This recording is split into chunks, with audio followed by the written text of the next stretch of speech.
నమస్తే welcome to SV news.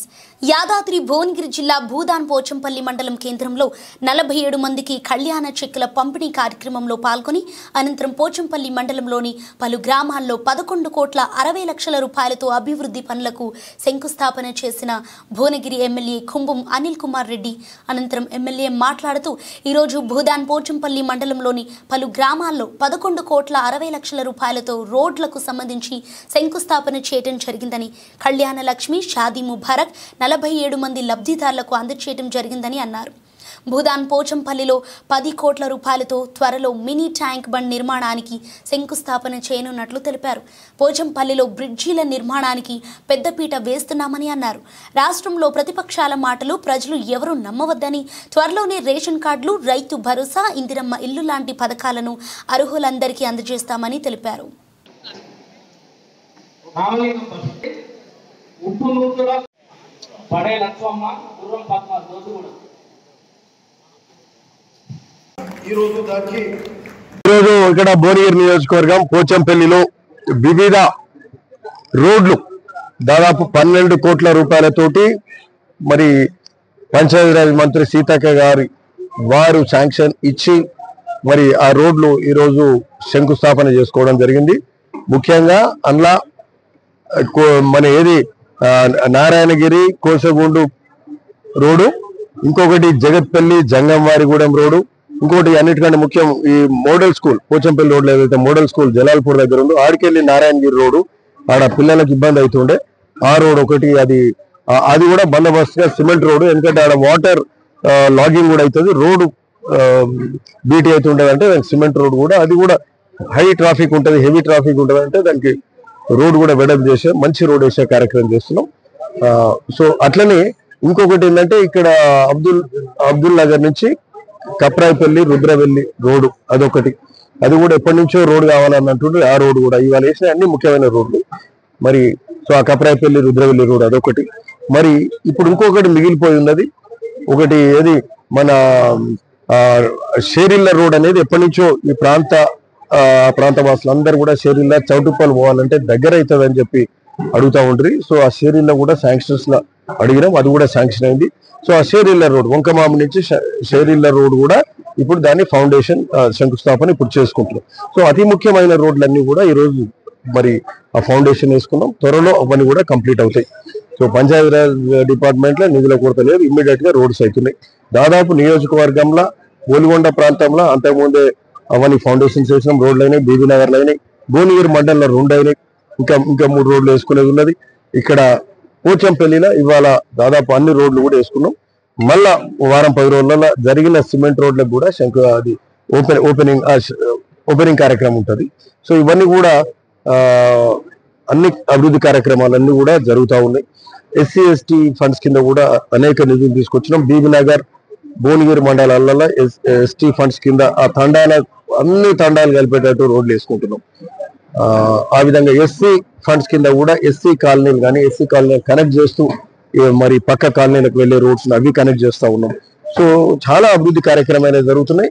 ఒక్క పంచాయతీరాజ్ కిందనే దాదాపు 70 కోట్ల నిధులు శాంక్షన్ చేసుకొని రోడ్స్ డెవలప్మెంట్ కార్యక్రమాలు జరుగుతున్నాయి. ఒక పక్క మరి అప్పుల రాష్ట్రంగా కేసీఆర్ మిగిల్చినప్పటికీ ఎక్కడ ఏ లోటు లేకుండా ప్రతి డిపార్ట్మెంట్ పంచాయతీరాజ్ కానీ ఇరిగేషన్ శాఖ కానీ ఇరిగేషన్ శాఖ కింద కూడా మరి బునియాది కానీ పిలాయిపల్లి ధర్మాడి కాలువలకు దాదాపు 485 కోట్లు అంటే 500 కోట్లు అనుకోవచ్చు, అంతవరకు శాంక్షన్ చేసుకొని మనకు ముఖ్యమైన కాలువలు మురికి కాలువలతోటి వ్యవసాయం చేసుకుంటాం మనం. ఆ మురికి కాలువలకు కూడా అంతకుముందు నీళ్ళు పెట్టినట్టు లేడు, ఎందుకంటే గ్రావిటీ తోటి వస్తాయి నీళ్ళని, ఖర్చు లేకుండా లిఫ్ట్ ఇరిగేషన్ తోటి వచ్చేటి కాదు. సో ఈరోజు ఆ కెనాల్స్ పెద్దవి చేస్తూ 70,000 ఎకరాలకు దాదాపు ఇరిగేషన్ అయ్యే కాలువలకు మరి మంత్రి గారు ఇక్కడ వచ్చి రివ్యూ చేసుకున్నారు. మరి ముఖ్యమంత్రి గారి వారు అంగీకారంతో మంత్రి గారు మనకు నిధులు కేటాయించే కార్యక్రమం చేసిండ్రు. సో ఇదే కాకుండా మన ఈ మండలాలల్లో పెద్ద కెనాల్స్ కు సమాంతరంగా వాటికి సమానంగా అంతే ఆయకట్టుకు నీళ్ళు ఇచ్చే పోచంపల్లి అలీనగర్ కెనాల్, బీబీ నగర్ బోర్డుకు సంబంధించి బుల్లపల్లి కాన్వా, అట్లనే ఒలిగొండ మండలానికి సంబంధించి భీమలింగం కెనాల్ కూడా ఒక్కొక్క కెనాల్ దాదాపు 10 కోట్ల రూపాయలు కూడా శాంక్షన్ తీసుకొచ్చి ఉన్న ఇరిగేషన్ వ్యవస్థను రీమోడలింగ్ చేస్తున్నాం. అక్కడక్కడ కల్వర్ట్లు మరి లేక కల్వట్లు మరి కూలిపోయి తూములు కూలిపోయి కట్టలు ఏమంటారు కట్టలు ఇట్లా బండ్స్ అన్ని కూడా స్ట్రెంథనింగ్ చేయడం, లేకపోతే అవి బ్రీచ్ అవుతుంటాయి. సో తూములు స్లూసెస్ కూలిపోయినాయి, వాటిని కూలిపోయిన వాటిని బాగా చేసుకుంటూ, ఎందుకంటే ఆ నీళ్లు పట్టాక మళ్ళీ వాగులో పడుతుంటాయి, కొసోనికి కిందికి నీళ్ళేవు రైతులకు. సో ప్రతిసారి రైతులు ఇబ్బంది పడుతున్నారు. రీమోడలింగ్ చేస్తే సో ఇది చాలా ఉపయోగకరం, అది కూడా చేస్తా ఉన్నాం.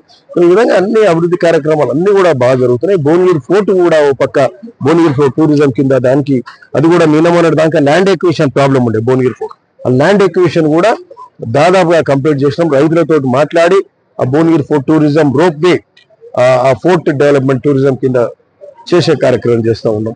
సో ఇవన్నీ కూడా దాదాపుగా అన్ని అవుతున్నాయి. మన పోచంపల్లికి సంబంధించి కూడా ఈ పోచంపల్లి అంటేనే ఓ UNESCO village, heritage village, UNESCO declare చేసినటువంటి విలేజ్. నేతన్నలు చేనేతకు ప్రసిద్ధిగాంచింది. రైతులు ఎక్కువ వడ్లు పండించే ప్రాంతం అంటే మన జిల్లాలోనే మన పోచంపల్లి అనుకుంటాను.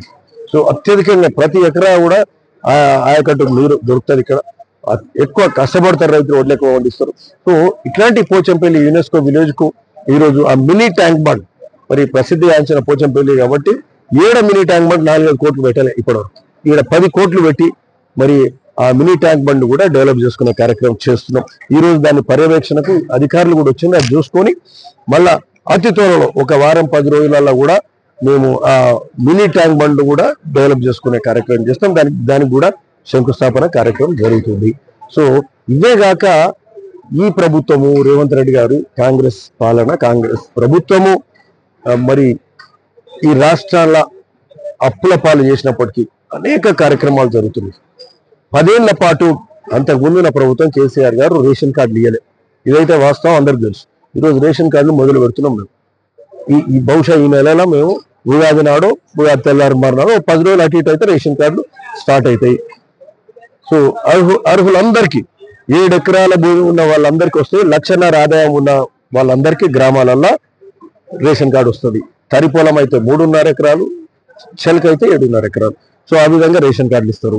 ఇందిరమ్మ ఇల్లు కూడా అతి పేదవాని దగ్గర నుంచి మొదలుపెట్టి ఇందిరమ్మ ఇల్లు ఇచ్చే కార్యక్రమం, మేము ముగ్గులు పోసే కార్యక్రమం స్టార్ట్ చేసుకుంటున్నాం. మళ్ళీ ఏమాత్రం ఆలోచన లేదు.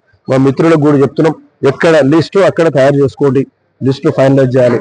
ఆ ఊర్లో మనం చేసిన లిస్టు అధికారుల లిస్టుకు ఈ లిస్టుకు కూడా చూసుకొని బ్యారేజ్ చేసుకొని ఏ ఒక్క గింత ఎర్రర్ కూడా ఉండదు. పార్టీలకు అతీతంగా కూడా ఇవ్వాలని చెప్పి మేము బహిరంగానే చెప్తున్నాం. పేదవాని నుంచి మొదలుపెట్టి ఆ ఇందిరమ్మ ఇల్లు ఇచ్చే కార్యక్రమం జరగాలని కూడా సూచిస్తున్నాం. ఆ విధంగా చేస్తాం. తొందరలో ఈ రేషన్ కార్డులు కానీ ఇందిరమ్మ ఇల్లు 1 నెల లోపల స్టార్ట్ అవుతాయి. ఇలా ఏ మాత్రం ఆలస్యం లేదు. రైతు రుణమాఫీ కూడా 1 లక్ష రూపాయలు చేసినోడు లేడు ఈ దేశంలో. కేసీఆర్ కు 4 ఏళ్ళు పట్టింది, అది మితికెళ్ళిపోయింది. మా ముఖ్యమంత్రి ఈ కాంగ్రెస్ ప్రభుత్వం 2 లక్షల రుణమాఫీ, 2 లక్షలు ఈరోజు రికార్డుగా మరి దాదాపుగా అందరికీ అయింది. 2 లక్షలు బిలో, ఎవరికైనా కాలేదంటే 2 లక్షలు ఎక్కువ ఉండవచ్చు. మా లిమిట్ 2 లక్షలు, 2 లక్షల వరకు చేసినాం. 2 లక్షల బిలో కూడా కొందరు కాలేదన్నారంటే ఆ ఇంట్లో 2-3 ఉండి వాళ్ళకు 2.5-3 లక్షలు ఉంటే కాదు. సో ఒక యూనిట్, ఒక కుటుంబం 2 లక్షలు. ఆ విధంగా అయింది. మాకు ఎక్కడైతే వారు తారసపడతలే, కాలేదన్నోళ్ళు అడిగితే ఏదో పొరపాటు అన్న తేలితే రాలేదు తప్పితే లేకుంటే కాదు. ఎక్కడైనా బ్యాంకింగ్ ఎర్రర్స్ ఉండి రాలేదనుకోరు, ఎక్కడైనా రెన్యూవల్ కాలే, ఏదైనా బ్యాంక్స్ 1-2 బ్యాంక్స్ వాళ్ళకి చేపించే బాధ్యత మేము తీసుకుంటున్నాం. సో ఆ విధంగా అన్ని బాగా జరుగుతున్నాయి. ఒట్టిగా ఈ టీఆర్ఎస్ మొత్తం అసెంబ్లీలో ఇంటికి పంపించారు, పార్లమెంట్ లో డిపాజిట్ లేకుండా చేశారు. వాళ్ళు పబ్బం గడుపుకోవడానికి మళ్ళా ఏదో ఏమంటారు ప్రజలలో అయోమయం సృష్టించి ఏదో అది జరుగుతలేదు, ఏమో అవుతుంది అనేది ఒక కుట్రలు పంతురు తప్ప ఏం లేదు. ఈరోజు ప్రతి విషయంలో మరి అన్ని పనులు కూడా చేసుకుంటూ పోయే కార్యక్రమం ప్రజాపాలన ఇవన్నీ జరుగుతున్నది. నాగర్ ఇది SLBC టనల్ దగ్గర కూడా మా మంత్రి స్వయంగా ఆడనే ఉండి పర్యవేక్షిస్తుంది. అంతకుముందు